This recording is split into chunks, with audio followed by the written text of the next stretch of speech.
Episode 3 was, oh my God. As a fan, I thought, wow. As a DP, I thought, fuck. If you take Hardhome and you take Bob and you take the lake and you add them together, add a 5x4, you have episode 3.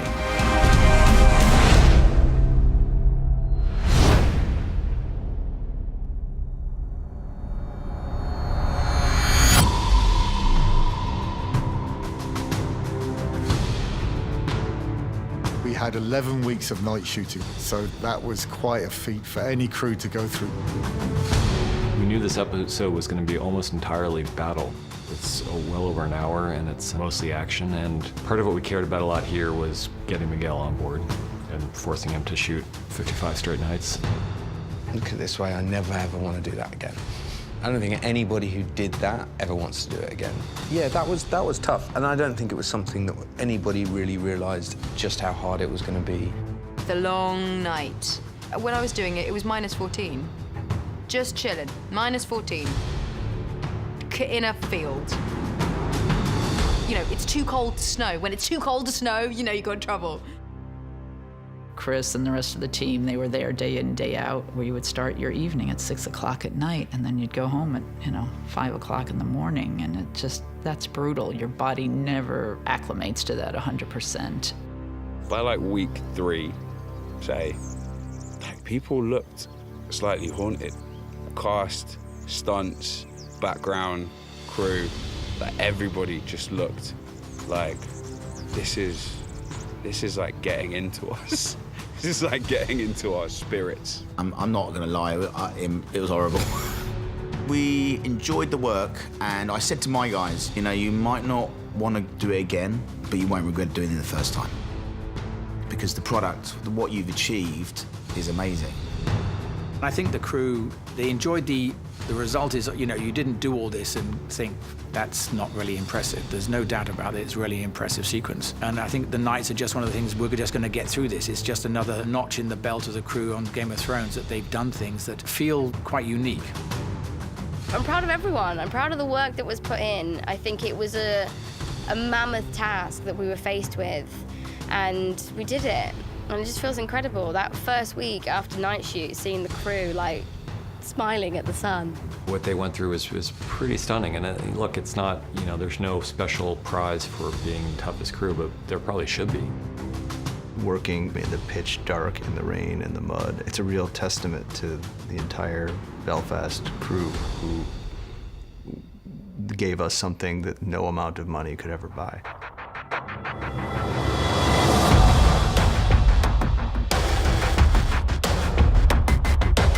The task that we had, which was the primary task on 3, is how do we keep this interesting? Because simply battle fatigue, you just get bored, you get exhausted. We really wanted to make sure we were telling a coherent story with the whole thing and not just having battle beat, battle beat, battle beat. There needs to be a shape to it and a propulsion to it. It became clear when we started planning it that the battle was going to be a series of concentric circles. It would be walls of defenses failing, and the dead getting closer and closer to the center and to the heart of Winterfell and taking over everything. The way that I concepted episode 3 visually was to create a color scheme that developed through the whole episode.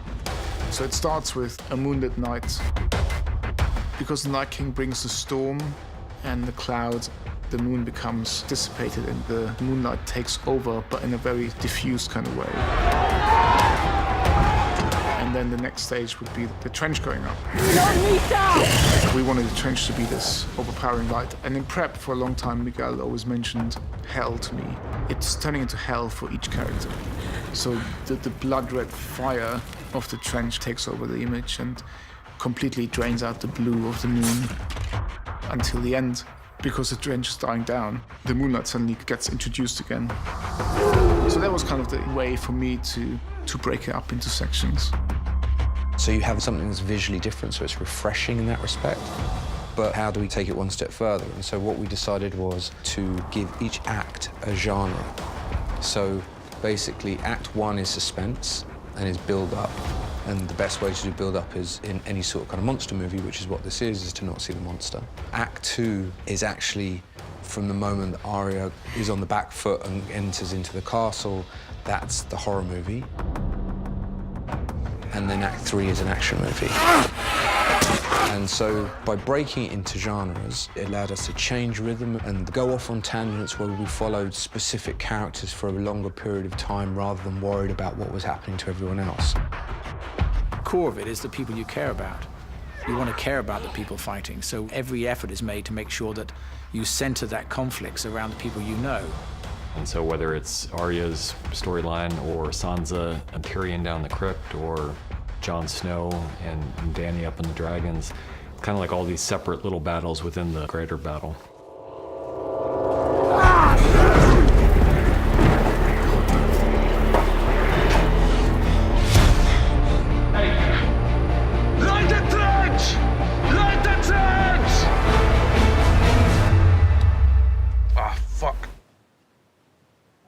Sorry, I'm really sorry.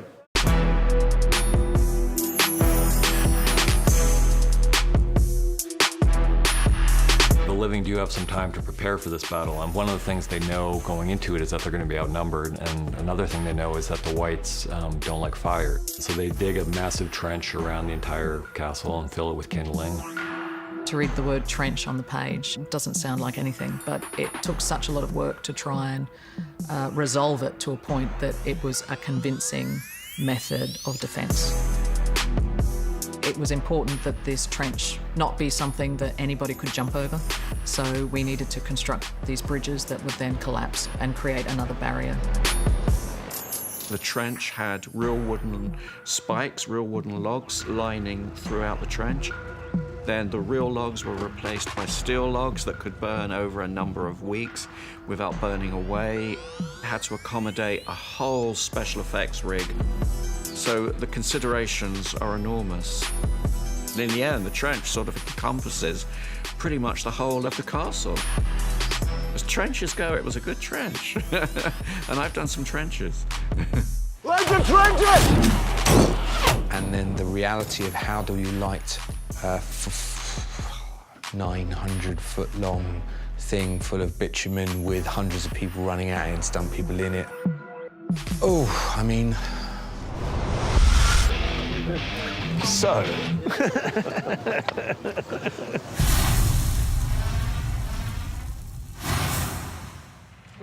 The complicated process of the trenches began with the concept of it being a first line of defence. Therefore, it had to be impressive, it had to be very big.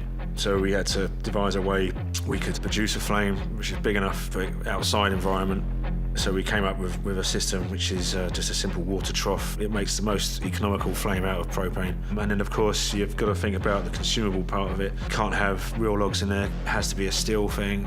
It has to be able to endure the heat and the fire. I think we did 900 steel logs, and we did 16 steel troughs. And then you have to work out how you get that amount of gas to each trough.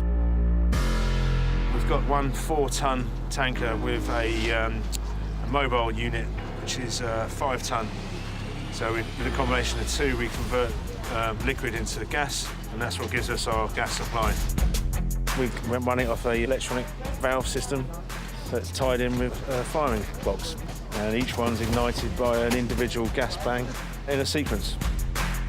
It uses a lot of gas, Have you got your gas bill? I've got my gas bill, yeah. I'm dreading that one.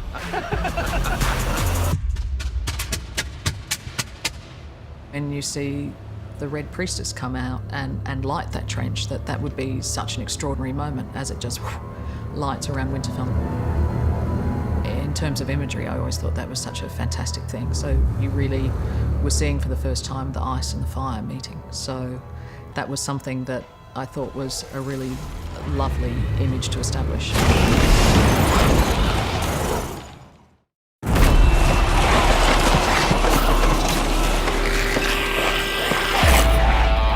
I got a call call from Miguel like a year before we started shooting. Basically, I can't tell you anything, but get your endurance up now. I want you to be training. You have a lot to do. It's gonna be night shoots. We're gonna do 3 months of night shoots. And I was just like, okay. Like, I think I was like in Boston at the time, like eating like cheese fries. Like, cool.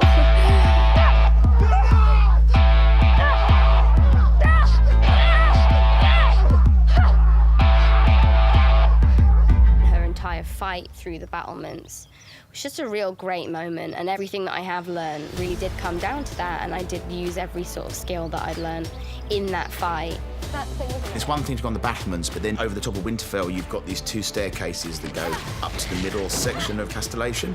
So we thought it'd be really claustrophobic and dark and scary to be in there with whites, but that's when the full staff doesn't really work. We all know these tunnels are very small, and the last thing you want is a 5.5 or a 6 foot quarterstaff going through small little alleyways. So what I decided doing this one, be able to cut it in half, so be able to disassemble within the fight sequence, and then have 2 of them she could use both in each hand, which was great, and it gave also then the stunts something else to play with and to train with. Yeah, because if I concentrate on doing the move, one of them does it and then the other one doesn't, and it's like... One of the incredible things about Maisie is that she's a righty. Because Arya in the books is left-handed, she decided she was going to learn how to fight left-handed. So in season 1, when she's training with Syrio Forel, she's training with her left hand, and which is incredibly challenging. But what it did mean was that she's learned how to fight left-handed, and she's naturally right-handed, so she's become an ambidextrous fighter. And Maisie does almost all this stuff on her own. She has an excellent stunt woman for the dangerous stuff, but most of it's actually Maisie. Her coordination, and she's really quick, you know, can make changes on the spot. She's really easy to work with. It's one thing practicing a fight, which is like a sparring fight, you know? But then when you're actually fighting for your life with loads of stuntmen who like do this day to day and are not scared of anything, and they're covered in this crazy makeup and they're coming at you like, rah! It's just a completely different ball game. And I think I probably hold the record for the most apologies on set. Fucking hell, I'm so sorry.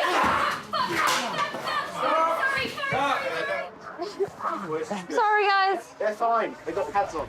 We knew any situation where lots of people are fighting, Arya needs to play a central role because she's one of the best at it. That's amazing, and it's a lot of fun to watch, but it's one note, and to try to play that note through the whole episode, it wouldn't have worked. So having her wounded and having her almost taken out of commission and almost rewinding the clock on who Arya Stark is would really be interesting. It would also give us a chance to change up the nature of the story we were telling.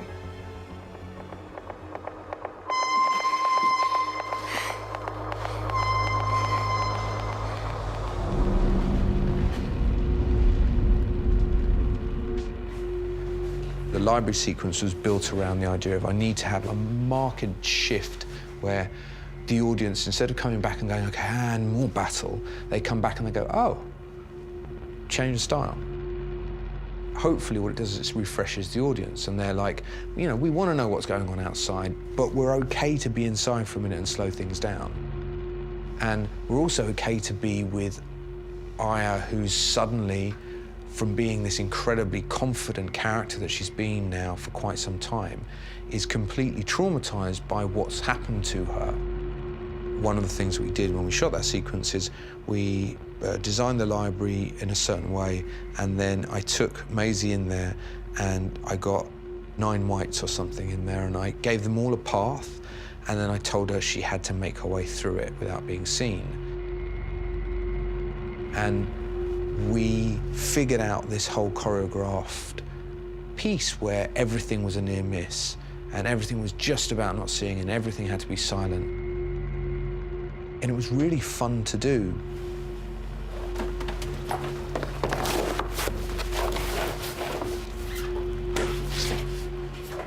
Oh my God, you're so scary. So the hero White's in the library, a gal. He was after somebody who could get themselves into quite an interesting position, but have a physique which would be a little bit unworldly, which would suggest they're dead, basically. I knew of this performer, Spanish performer, called Javier Botet, and he's double, triple jointed. He can do the most ridiculous things with his body, and he's been covered in prosthetics pretty much all his career, so I knew he was the guy that could pretty much sell it for us. From a prosthetics point of view, he's got a couple of little bits and pieces. He's got some little cheekbone appliances. We've got a few little scrapes and wounds, and then we just did this sort of airbrushed body painting on him as well, and just really accentuated all his sort of shadows and all his muscles and his bone structure, and his movement just sold it for us.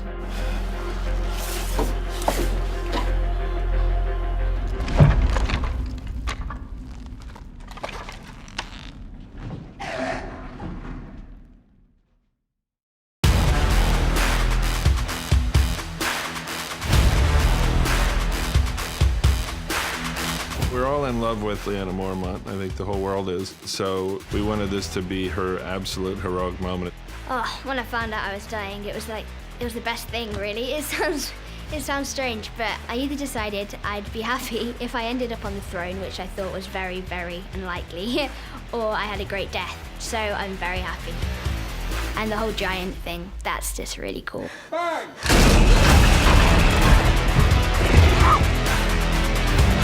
All the shots with Lyanna and Crumb were all really pretty complicated, and they all had lots of pieces to them. So it started out at Tomb, where we shot the Winterfell set, and we shot a lot of the backgrounds for the shots. And where we wanted to frame for the giant, we used this technology called in-cam, and this allowed us to play back sort of an animation of what the giant's performance would be that was synced to the camera. And so that when Sean Savage, who's the A camera operator, is operating on the day, he can actually see the giant at his proper scale in the set. So they were able to operate it as if it was a real thing. Hey guys. Yeah, that's better, boys. Just smooth that out. The giant is real. He could be 3D, but we prefer to shoot real, organic, live photograph people wherever we can. Our giant performer, Ian White, who's 7'5", I believe, he performed all the actions of the giant in front of green screen, but we shot him in a way to double his scale. For the shots where he had to pick up Lyanna, we put tracking markers on a green doll that he picked up, and we motion captured that and would use it to drive a robotic arm, basically, to pick up our actress, Bella. And that would move her around as if she was being held by Crumb. You know, for some of those shots, there's at least 4 or 5 different elements that we've photographed at different times that will all go into making that final shot. Really, it's just bringing the lowest techs, miniature props approach, and the very highest tech, digital scaling and digital handoffs.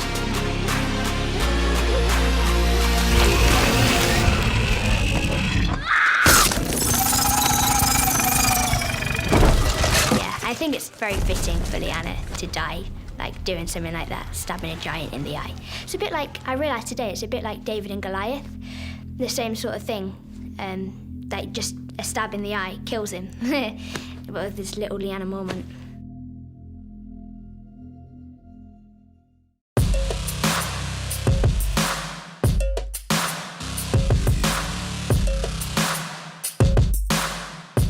Down in the crypt becomes just a complete horror movie. It's terrifying down there. We're in a crypt. Nobody thought of that.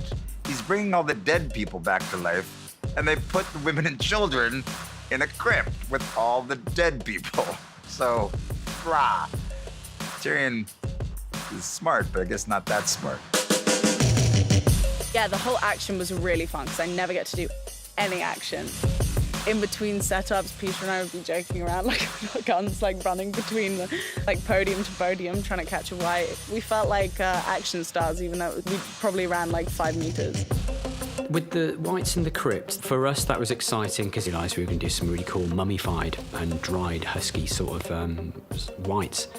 We referenced ancient mummies, we looked at corpses, and there are some tombs which have got these figures which are exactly the inspiration we were looking for, and they're these dried, wizened bodies which still have dried, encrusted skin all over them. They still have hair, and they're hundreds and hundreds of years old. They have their teeth, really, really dusty, and completely different to what we'd seen before. There was one point where I had to like run through a crowd of people and whites were coming out, and one came up to me and I actually started crying. I was so scared. Like whenever I get scared, I just cry, and it was so awful. Those whites are horrible, just as scary in real life. I hate them. They're around dark corners, and you're like, you don't fully know where they're all coming from. I mean, everything's safe and mapped out, but it's still, you get into it, and you're just going by candlelight. We don't have any other lighting sources down there, really. It's creepy. It was fun. A week underground with dead people.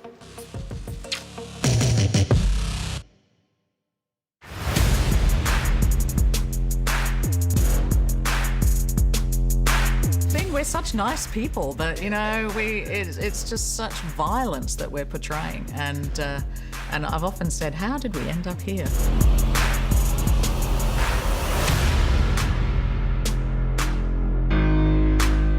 I think the lesson that we learned on Battle of the Bastards was just how difficult it is to work with dead bodies, to work with these prop bodies, how expensive it is, how difficult they are to move around. So Rob Cameron and Gavin Jones, our prop maker, came up with the idea of moulding these bodies into these discs. The brief was to try and create a lightweight version of bodies as a sort of relief. We would get 8 or 9 dummies dressed in their armour, and then we would make a huge mould of that. So our mould could capture all of this detail. The limbs and the fabric and the armour.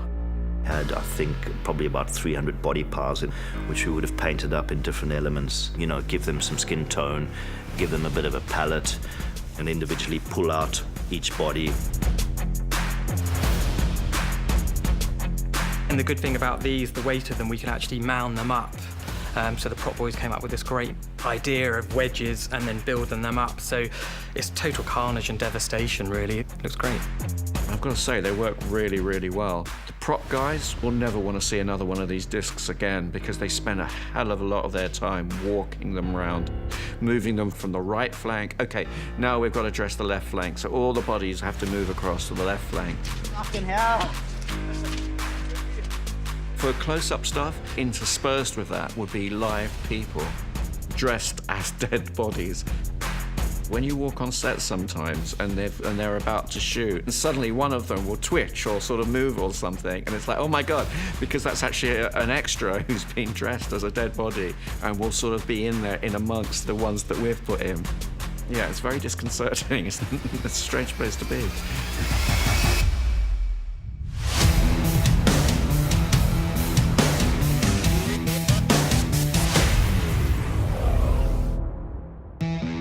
Last third of the movie, where we move into an action film, John realizes that the real task still at hand is to essentially protect Bran. Bran! No! And so he heads into Winterfell, and we follow him on a journey. We've used Artemis Maxima. It's a handheld device. Either the camera operator or the grip can carry it, and then one of the camera operators will operate it remotely. You know, it's like a remote-controlled Steadicam, really. It's very clever. The camera flows through the castle and stays with the character. I think the audience are going to feel like they're traveling with them and, you know, right up front with them. That was the real kind of heart of, I think, that episode is that long sequence with all those different characters. We needed John to make his way through the courtyard and bear witness to all of the characters that we know and we care about, that he knows and he cares about, being overwhelmed. What we essentially did is we took each group of people and we gave them all a fight. They learned the fight, and then we shot the fight, and then we used little pieces of it. They were all losing battles. Yeah, I've got to do like a flippy move, but to fling my spear like around my head. I like doing that stuff. Bit of flair.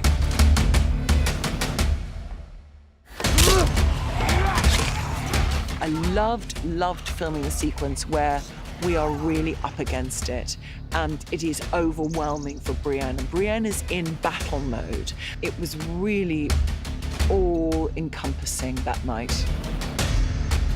Being there was so intimidating and so, you know, we were all really panicked by how claustrophobic it was.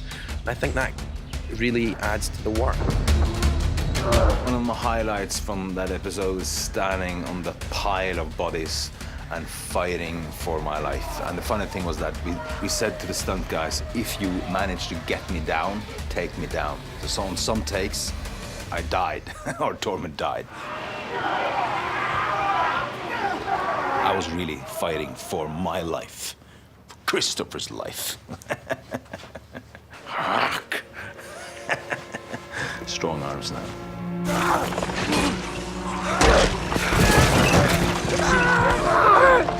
One of the shots that I really love there is John looks over at sees his best friend being attacked by all these whites, and in any other circumstance, John would of course rush over to try to help Samwell. It was great because it was this idea of Sam being one person John has always gone back for, has always relied on, has always been his true friend, and that he had to sacrifice him to go after the Night King. And then it was finalized with a moment where, at some point, we just ran out of stunt guys to throw at Sam. And so he sat there and he just started crying. And it was great, because it truly was crying amidst all this violence. So seeing John do that with Sam, I thought was a really, really great. Again, he felt true to the character. If you're involved in a battle scene, you like to see yourself as a fighter, and you like to make it look as good as you possibly can. And Miguel was the one who had to keep reining me in and say, remember, you're playing Samwell Tarly, and Samwell Tarly is not a fighter. The reason that Sam is in there is because he's not a fighter, and it's because he can show how normal people would cope. So we had to really dull him down, and we just make it in such a way that we wouldn't allow him to be cool. We've just put him under so much pressure, which is not fair to him as a person, because we could do it to everybody else too. We just don't. We just, you know, we make Kit look really cool. We do, you know. It's all right. What can we do to make Kit look cooler?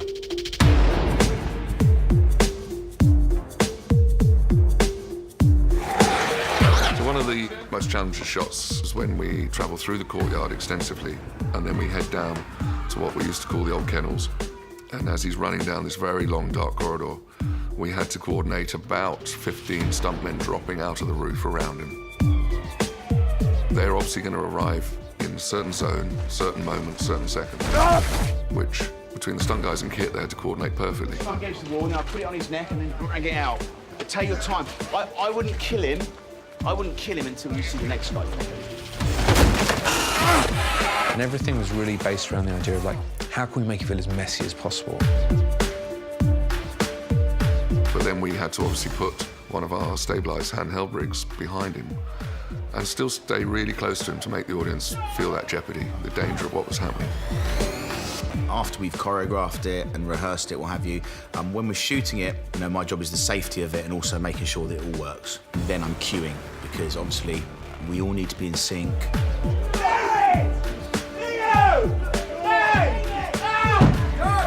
That was probably one of the greatest challenges, just to be in the right time at the right place, and it had to be in, you know, fractions of seconds to do it. And the camera did 180 round him at one point during all this chaos. And we run backwards at that point until a great big steel door is iron railings are shut right in front of these guys, you know, at the last second. And it feels like Jon Snow's just got through there, as has the camera's just got through as well. So, yeah, it's a very cool shot. Let's go up here. Just because we fancy making you do it again. But ultimately, the key thing there was to give Kit the fight of his life, and then at the end of it, present him with an insurmountable odd, which is a dead dragon, or an undead one, or not dead.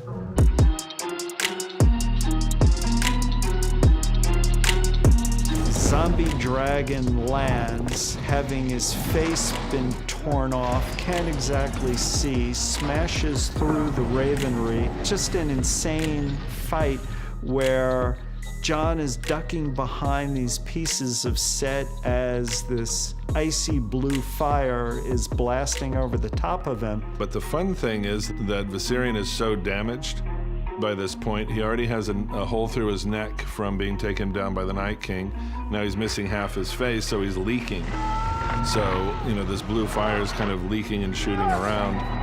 There's fire blasting all over the place, which we shoot photographically for real using a 3D motion control camera, blasting fire in a darkened stage. We actually did laser cuts for Viserion from the digital model of those openings, and then bronze casts were made and then fitted by Sam Conway and his team with fire jets. And then that was put onto this robot with the quick arm so that the fire would leak out of openings that were accurate to the dragon. There were so many moving parts in this scene because you've got the environment he's living in, which is partially the courtyard dressed and largely virtual because of the destruction that's needed to be created. There's shooting Kit in the set piece so that he's got something to really duck behind and have interactive lighting wrap around him.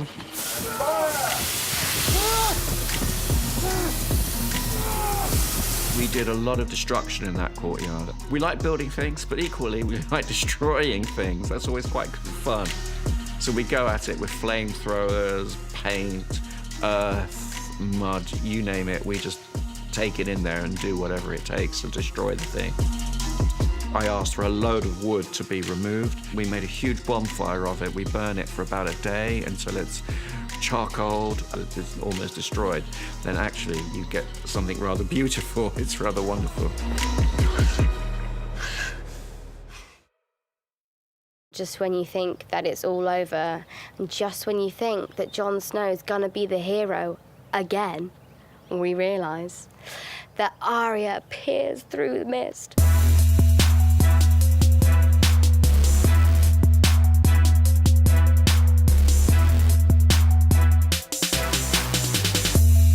You're like, oh, maybe I'll get him. I'm not gonna get him. And then you're reading, you're like, oh, maybe Jon's gonna get him. Wait, he's not gonna. And I remember actually being like, whoa, and kind of applauding in my head, and then being like, yeah. And then in the read through, when Maisie was doing it, and we were all just like whooping and cheering. Yeah, it's amazing. I think Maisie thought it was super cool. Like she's like, yeah, I can kill him. Kit was really fine with it. I was pissed. I was pissed that it wasn't me killing the Night King. I would have given you like, I'd have bet you thousands before we read the finals. I was like, yeah, it's definitely me. And then they lead you on that Jon's chasing the Night King. Jon Snow has always been the hero, the one who's been the savior, but it just didn't seem right to us for this moment. It's probably 3 years now or something we've known that it was going to be Arya who delivers that fatal blow. Dan and David let me break all the Game of Thrones rules for that sequence. Majority of it is shot at 96 frames a second. It's all super slow motion. It's all heightened reality, which is not what they usually do. It's a surreal nightmare. Finally, the Night King and Bran were finding each other.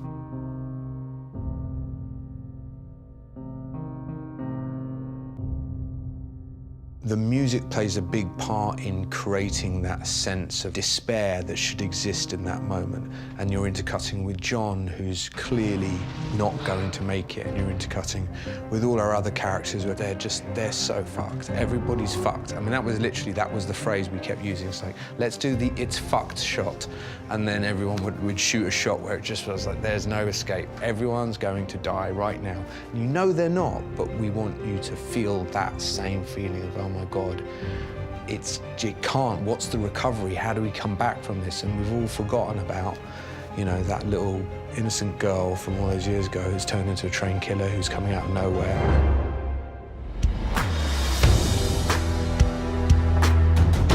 Essentially, she does jump out of nowhere, and that's a wire rig. It's a wire rig we did on the location, but the location wasn't ideal. It was really hard to get a crane in there, and we've obviously got the weirwood tree. So it was tricky to do it there, and we did a version of it there, but then we had to redo it because it didn't have the ability to control it as much as we'd hoped. and it needed to be a real boom out of nowhere moment and a real, you know, a locking together of these two characters. Shooting that was tedious, but so great to be able to perform all these different beats within maybe like 2 seconds of footage. We knew it had to be Valyrian steel to the exact spot where the Child of the Forest put the dragonglass blade to create the Night King. And that weapon has been one of the totemic pieces for us, and ultimately we've known for a long, long time that was gonna end the Night King. When Samwell's reading the book about dragonglass, there is a picture of the dagger. The Targaryens used dragonglass to decorate the weapons, without even knowing what the first men used it for. It is very possible that the same thing that created the Night King is the thing that was necessary to destroy the Night King, or maybe it's Valyrian steel, or figure it out for yourself. I'm not gonna say. But I think that's such a nice little full circle thing as well, that that's the knife that was destined to kill Bran, and here it is saving him. Yeah, it's like an iconic moment. You know, the fall of the dead. It's exactly what you need. Like, out of the air, she like takes him down. It's so good, it's so good. Perfect. I think it's an inspired move. You've always been waiting as to what purpose Arya's assassin skills are going to lead to, and it's for the most important purpose. Reading what I get to achieve and Arya's whole purpose in this world and everything she's trained for comes down to this one episode. It's just amazing. And it was beautiful. It's poetry. And I'm grateful that it was me and not Kit.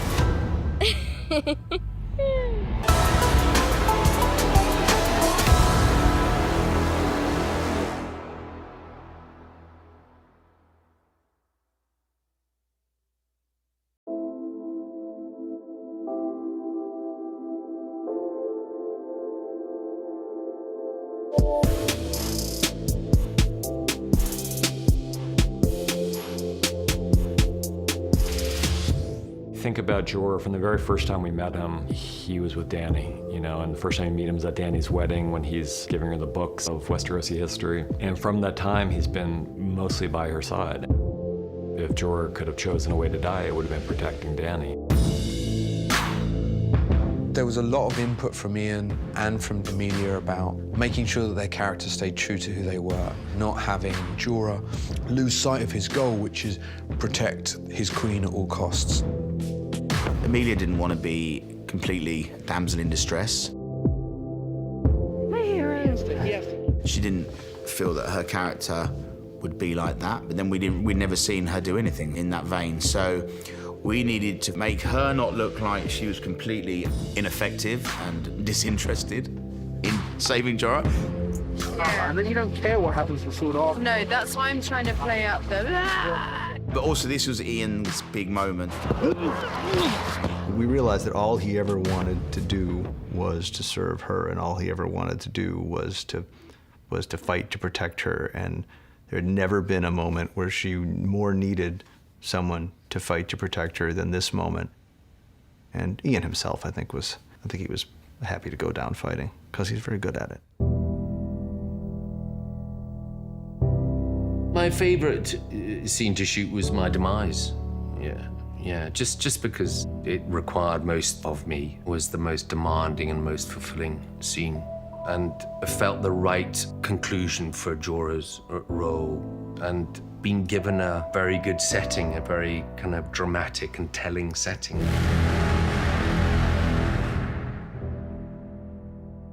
Incredible performance from Ian and also from Emilia at the very end there as she's holding him in her arms, and just that, you know, it's really hard to fake that kind of pure grief, and Emilia just really brought it in those moments. I think part of it was because she's such a good actress, but part of it is because she and Ian have been working together for so long and have become very, very close, and they've had so many scenes together, and it's all coming to an end, you know, both their characters' relationship on the show, but also our time together working on the show.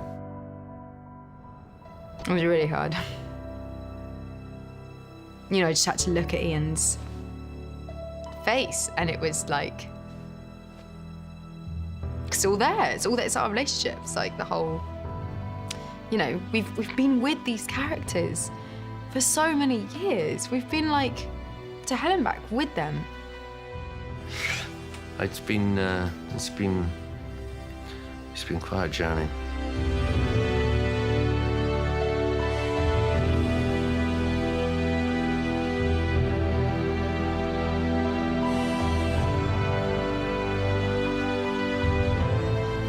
No final words. No. It's just great fun, and yeah, I was so really very, very chuffed to be a part of the whole mad, wonderful thing of it all.